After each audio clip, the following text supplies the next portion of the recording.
All right, welcome back to another episode of the Crush It podcast. I'm Is this your an host. episode? Yep. Are we doing an episode? Yeah.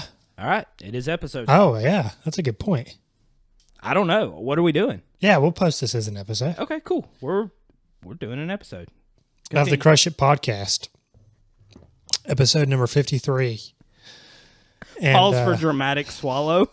that was just me choking. Oh, okay. I've had these swollen, like glands. Yeah, I don't know if they're glands. I don't know. It's That's like a nasty word. Gland is a you know nasty the word. you know the flaps. Oh, I'm sorry, but like the nasal flaps, the like lead It from your gets throat up into your nose. You know, yeah. you know, like when you accidentally, like when you're eating rice and you accidentally Okay. suck a piece All of right, where rice is up this in your going? nose. It's those things, Yeah. like they're swollen in my in Okay. the back of my throat. Yeah. Well, I wouldn't worry about it. It's not like you have a history of cancer or anything. Right. So you should be good. I'm going to Yeah, it's like mute it's that. nasopharyngeal carcinoma or whatever. Okay. So, you know what your dad had? How many? I don't know. That's why it sounded familiar. How do I know the exact? I'm joking right now. I think How that's do I know the exact type? I don't know. I was like, wow, that sounds familiar. Yeah, Oh, it killed my dad. Yeah, that's what it was. Anyways, happy Monday. Yes. It's Monday. Thank you. Happy Monday to you as well. And we have got a reaction video lined up here. That's what I'm told. And we're going to do a little bit of Jordan Peterson today. Hey. Little JBP. JBP. My Reacting to Jordan Peterson. Okay. This was a video that I haven't watched. Oh, you haven't either. I haven't watched this. Okay, so this might suck. It might, but Okay. the title seemed like there was like Jordan Peterson I love listening to, but all of his content doesn't like really relate to what we do. But this was a message to CEOs. So I was like, okay. Because we're the CEOs of... Give me something. The CEOs of... The Crush It team. No, like, you know the thing. Like, people are like, I'm the CEO of Oh, okay. whatever. But, sorry. Podcasting. Okay, whatever. We're moving on. So this is a message to CEOs. So it seemed business-y Okay. enough that I was like, okay, this is probably pretty good. Mm-hmm. So we're going to get into it right now. Right now. Jordan Peterson, a message to CEOs. You know, he joined the Daily Wire, Ben Shapiro's platform. Really? Yeah. He's officially Daily Wire. That makes sense. Yeah, it does make That sense. makes sense. All right, a message to CEOs. Jordan Peterson, here we go. We are in the midst of a culture war. Although it started in the universities, particularly in France, through the open portal of the damnable Yale, and then into Darn Yale. Go. I like it when he crosses his leg and like leans forward. Leans in. Call their name, preacher. He did right there. Now, I don't know much Dropping about out the gate. about the damnable Yale, Right. but I did go to AB Tech and dropped out after like 2 years. So, What? to the rest of the institutes of higher education. It is not only the faculty and administrators of our colleges and universities who are at fault. Those charged with the privilege and responsibility of running the corporate world are lining up to kowtow at the DIE altar, diversity, inclusivity, and equity, at a rate. okay, I see where this is going. Yeah. The DIE altar, I haven't heard of that. So this is definitely going to be him blasting CEOs for conforming to the diversity, inclusion, and equity platform Yeah. that the universities have produced. This is going to be intense. Yes. That exceeds, and with a cowardice comparable to that characterizing the most contemptible of pencil-necked academics. Okay. Here we go. I had hoped that CEOs in particular, evil capitalists all, would reject this nonsense, this you know idiot postmodernism with its denial of any objective world, divine or material, this appalling and murderous Marxist wolfery in sheep's clothing. But Wolfery. it turns out that the left's ability to weaponize guilt and the contempt that far too many in the business world have for ideas have proved an unstoppable combination. Perhaps I should have seen this coming. Part of what doomed the benighted universities was a thoughtless corporatism. The introduction of managerial speak among the administrators too many of whom Can I just say this dude is wordsmithing. I mean, he's just Right. wordsmithing right Yeah, now, dude. yeah. He's whipping out the lingo. What a way for you to say that though is make up a word, Wordsmithing is a word. but you left the G off. And so Wordsmithing. the way you like wordsmithing. That's from that's Tennessee special right there. were failed and therefore demoralized lecturers and researchers, turning in desperation He's to dead. ape the business world, when all academics worth their salt, so to speak, at least have the spine to have some contempt for their competitors on the public status front, deserved as it is in some ways or not. And I knew too from extensive experience talking to corporate types that the human resources departments were impossibly resentful and corrupt and ill-informed and desperate for power at any cost. He's laying a And- thick foundation here of some kind. Yeah. A really thick Like foundation. screw the HR department apparently. Yeah. I'm not sure what's exactly where this is going. Even worse than the dreadful HR/DIE combination, perhaps, if that is even possible, is the new corporate and government craze for environment, social, and governance dicta, so-called ESGs, as every idiot fad needs an oh-so-in-the-know acronym. Okay. As- I'm with him there. Dude, I can't. You can't keep up with it. There's so many acronyms everywhere Yeah. you turn, and they're constantly adding more and more letters to the end of them. Yeah. Like, and if you use the old one from 6 months ago, you're a bigot. Yeah, you are. Well, So- you are, but Right. Also, where the heck is he? There's One set of corporate Like, he consulting literally- half-wits and moral posturers put he it. literally just shot a Quote. bear. Shot a bear, drug it to Yeah. the port. I was trying to wait for this to Investors wait are for it to zoom increasingly out. applying these non-financial factors as part of their analysis process to identify material risks and growth opportunities. ESG metrics are not commonly part of mandatory financial reporting, though companies are increasingly making disclosures in their annual report or in a standalone sustainability report. Okay. Non-financial factors applied to identify material risks. So he's talking about vanity metrics. Right. Right. People these companies are producing vanity metrics to talk about Right. the health of their organization, even though these metrics have absolutely Yeah, nothing to they're do fake. with the health of their organization. Now we can look. For the people that are listening, you'll have to watch the video portion of this to know exactly what we're talking about. But he's sitting in a chair, and there's like a giant wood pile behind him. Yeah, he just got wood. That's a lot stacked in of his wood. House. Yeah. Yeah. Giant wood pile. I see a basket of eggs on the shelf.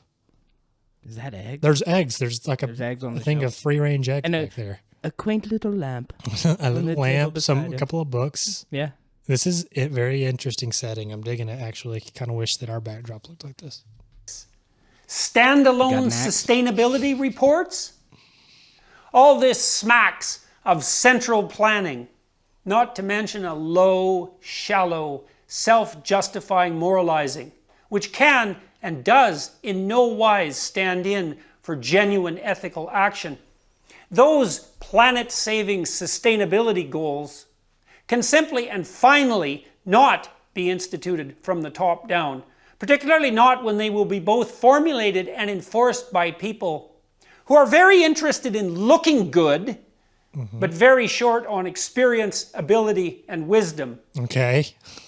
CEOs, how can you not see? Oh yes, there's that contempt for ideas again. There's that guilty pandering to the utopian leftist mob. Yeah, get him, Jordan. Freaking get him, dude. Sick 'em. Oh, I liked that. That was hardcore. DIE mandates and ESG disclosures and the massive administrative bureaucracy that thrives on such pseudo work is precisely equivalent. Pseudo work. I'm going to start using that. I'm afraid you are. Pseudo work. Yep. Listeners, prepare.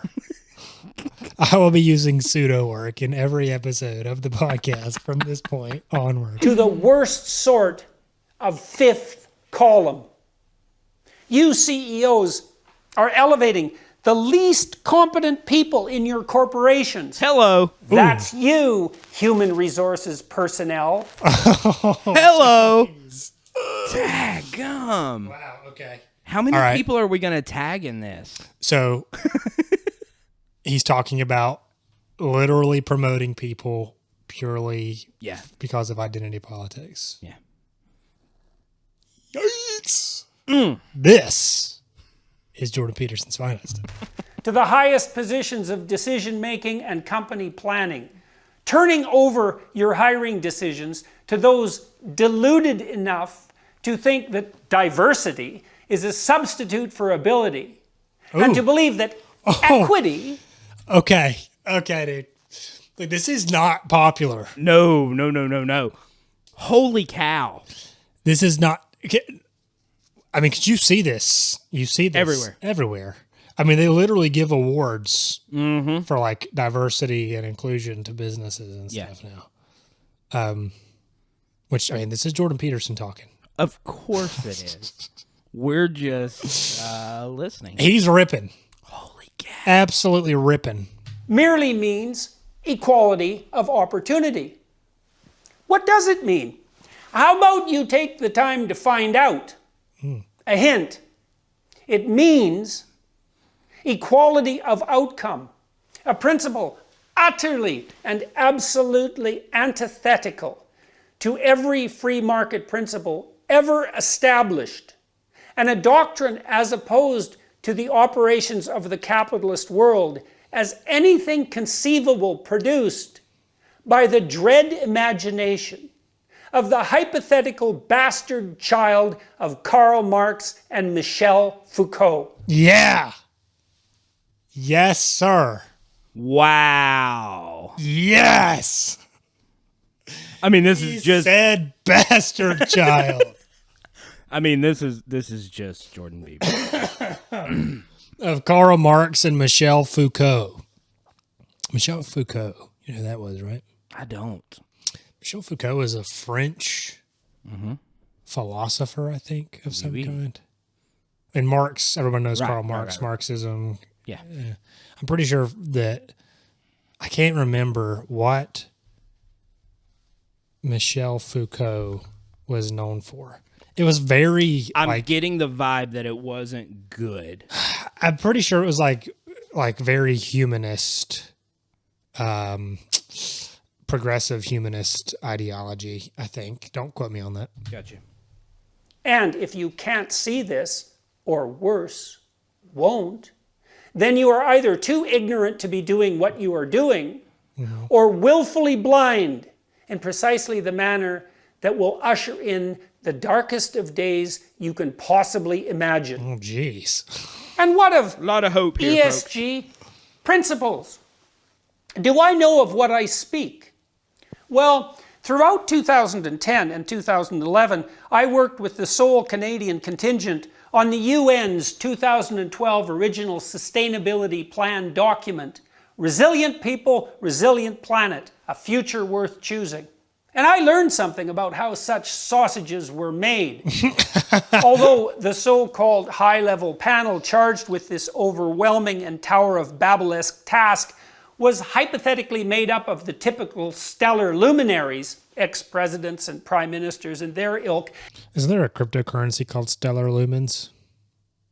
Is there anything that there's not a cryptocurrency called? That's true. In reality, the task of actually writing the paper, and therefore thinking through the details where the devil hides, was typically shunted down the hierarchy of authority until it landed on the desk of someone who had the interest, time, and presumption to devote some real effort to the task.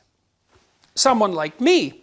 I say this without cynicism. Ex-presidents, etc., have calendars that are fully booked, often months or even years in advance, and simply do not have the time, resources, or often the ability to sit down and think through, write, and edit the vast research proposal, because that's what the UN report really was, that makes up a plan for the planet.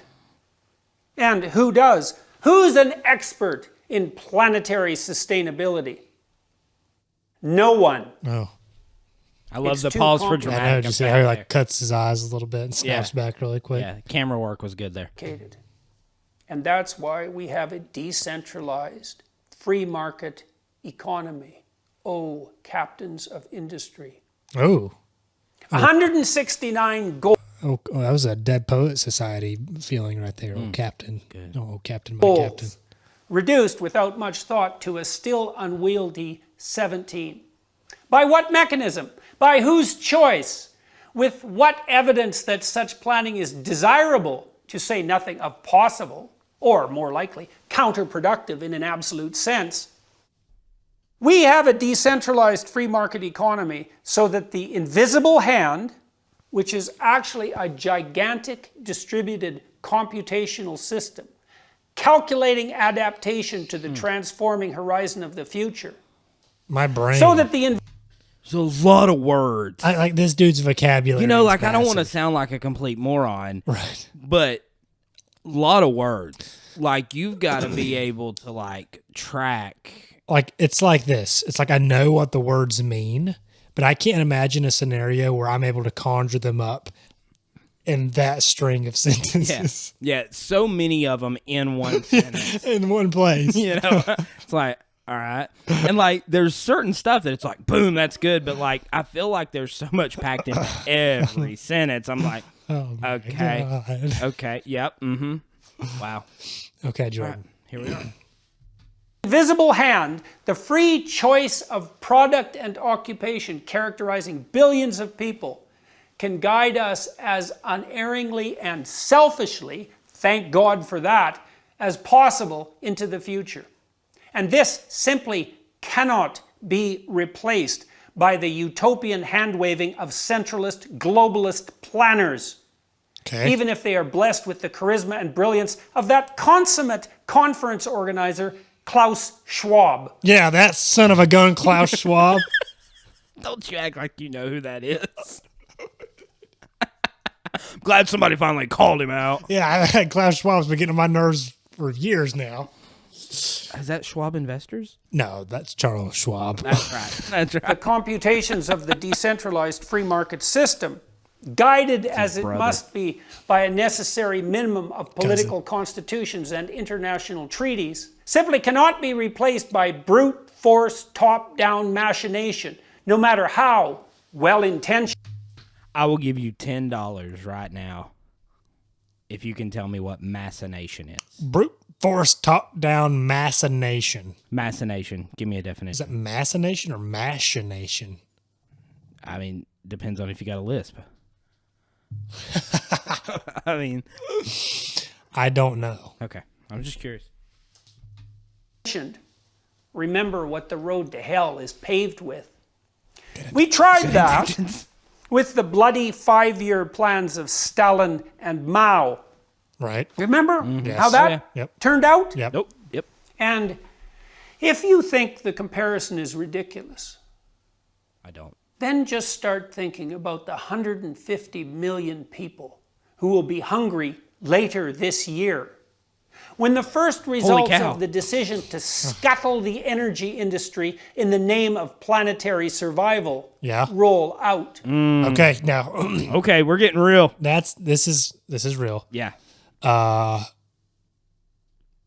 This is real. Mm-hmm. Like this, truly, and this is very macroeconomic. Mm-hmm. I'm sure he's going to dial this back down to the individuality of CEOs and their responsibility. Maybe. I mean, it's Jordan B. Peterson. He'll do what he Right. wants. Because we're on a macroeconomic thing of, right, kill the coal industry, kill the oil industry, and then Yeah. tell everyone they have to buy an electric car and watch it burn. Yeah. Right? Yep. And just give some consideration to the fact that the idiot environmental utopian faux moralizers have proved themselves in the last few years. Faux moralizers. Faux moralizers. That one, I got to say that to myself so I can remember to use it. Faux moralizers, faux moralizers, faux Oh my gosh, moralizers. you're doing an exercise. You know what that is? All that is Tom McDonald's fake woke. That's what that is. Said in a Jordan B. Peterson. said with what his it is. vocabulary. Yeah, Tom McDonald calls it fake woke. Jordan Peterson calls it faux moralizers. You can't exactly rap with faux moralizers. No, though. it's tough. So, if you are a CEO and you are wringing your hands about the planet, and you wake up at 3 in the morning upbraiding yourself for your shenanigans on the moral front, your untrammeled and narrowly self-serving greed. I've woke up at 3 a.m. upbraiding myself for my shenanigans before. Yes, absolutely. I don't think it was because of planetary sustainability. Then he's not talking to you at the moment. In the service of your hedonism and narcissism, then do what you must most truly do to become a better person. Justify your money and your unparalleled opportunities by becoming a shining light in the darkness. Okay. It is said, "For unto whomsoever much is given, Yeah. of him shall be much required. Preach, Jordan. And to whom men have committed much, of him Yes, they will sir. ask the more." We'll have Jordan out for meeting. That's right. Bless God. Set up a tent. What does this mean? It means, as the rest of the Sermon on the Mount is We'll handle this one, Jordan. All right, we'll take this one for you. We don't know what any of that other stuff you said is. Bless God, we know what that means. He's tagged us in. Put me in, coach. We'll this, play. that the way to pay for privilege is by doing the good that is commensurate with that privilege. And this is the way out of the guilt, CEOs, that makes you such easy targets for the demented and satanic moralizing of the accuser. Are you wealthy? Be better.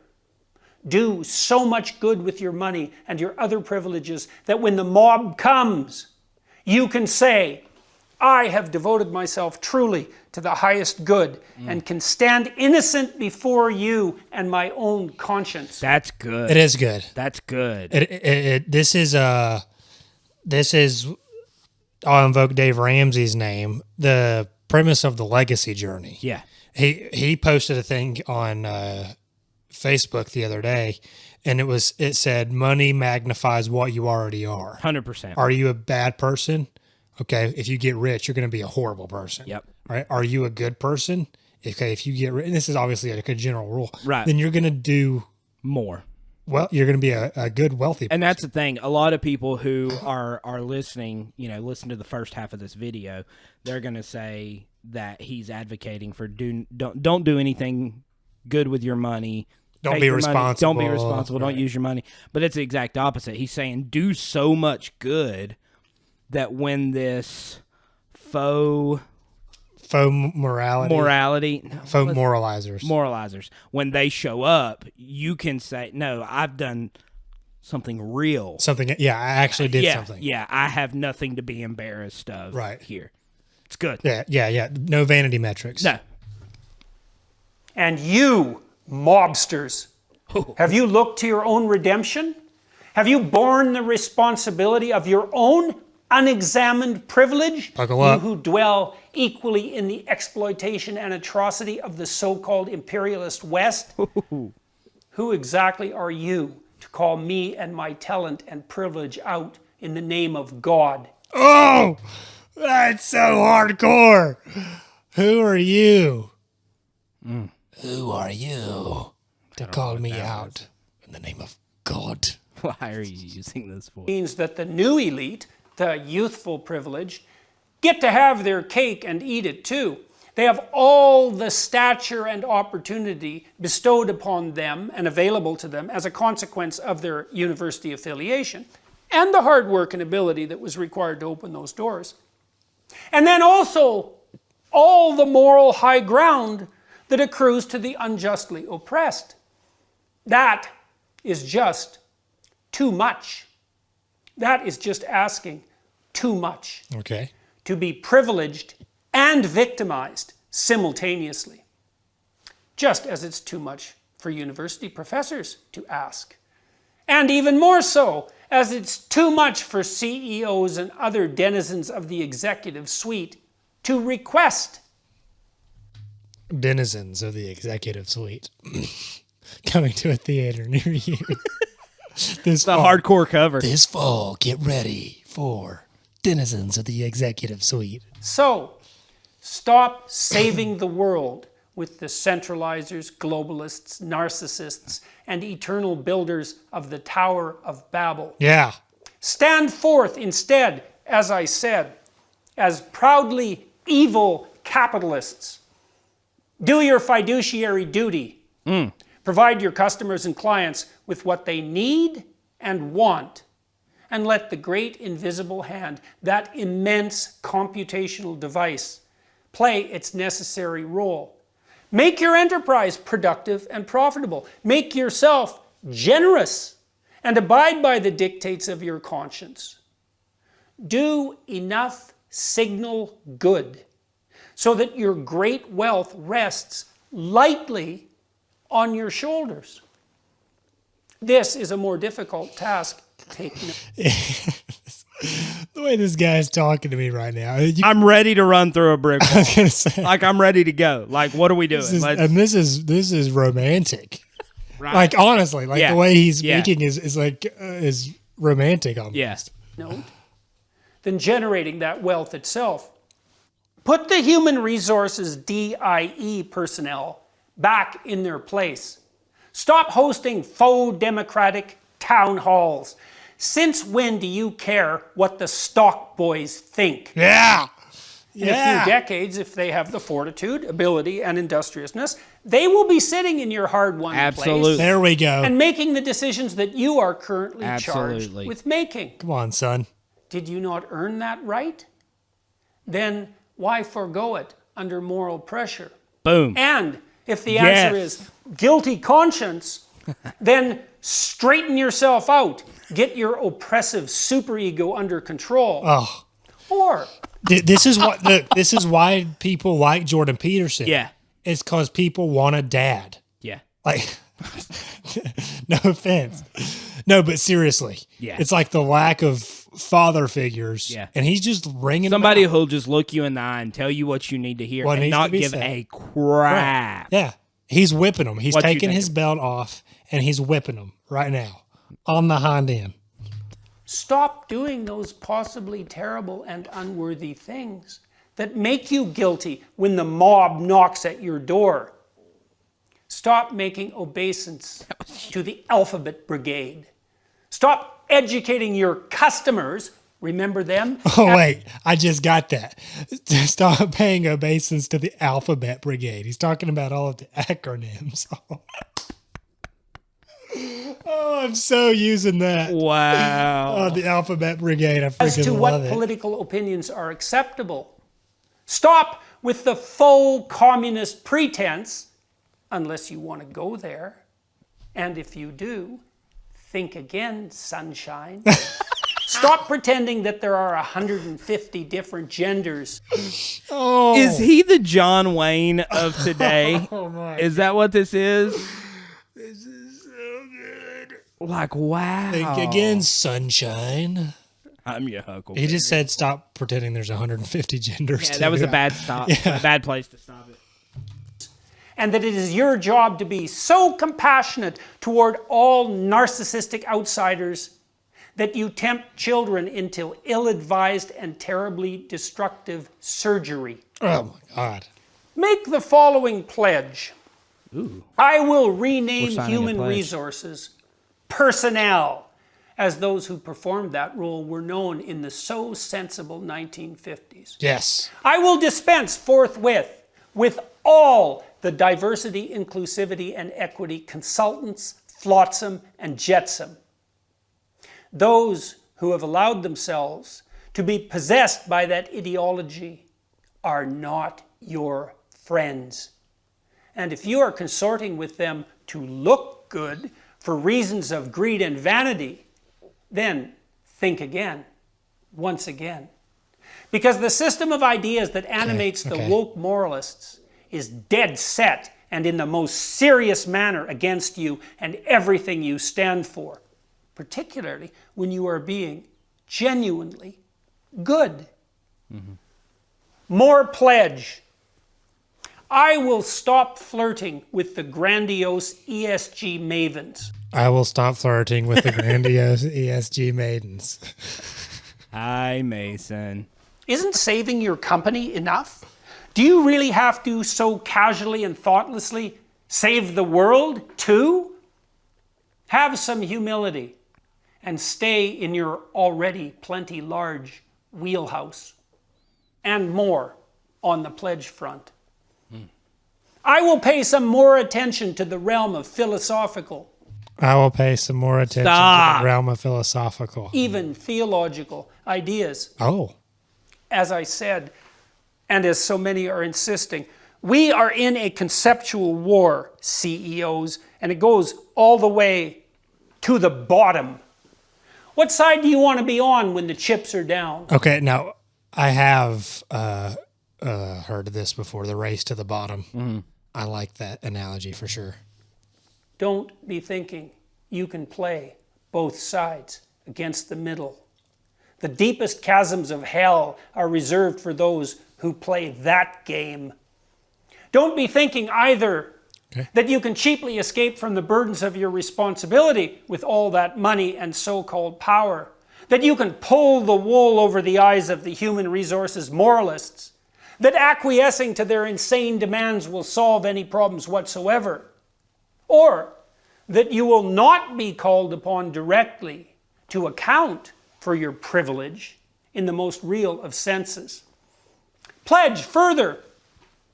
I will stop manipulating the psyches of my employees. I will stop manipulating the psyches of my employees. We've lost I half will our stop listeners. educating them politically. We're And down I will to stop 2. anyone in my company from ever doing so. Political education is the job of KGB commissars, not of corporate executives. We will ask the questions. CEOs, I implore you, start standing up for what you are and what you do. Yes. If your company is genuine, if it is addressing the true needs and wants of genuine customers, if the people you serve are being informed honestly by the agents of your company about the services you offer, and if you deliver what you are paid to deliver, then there is nothing to feel guilty for. Quite the contrary. Be proud. And if there is, because something shady is going on, then stop inhabiting the dark places and the shade, and do well enough so that your conscience, to say it again, is clear. Perhaps you should at least be on your own side. Well, That's a statement. well, he just said it. You should at least be on your own side. Because so they're fighting against themselves.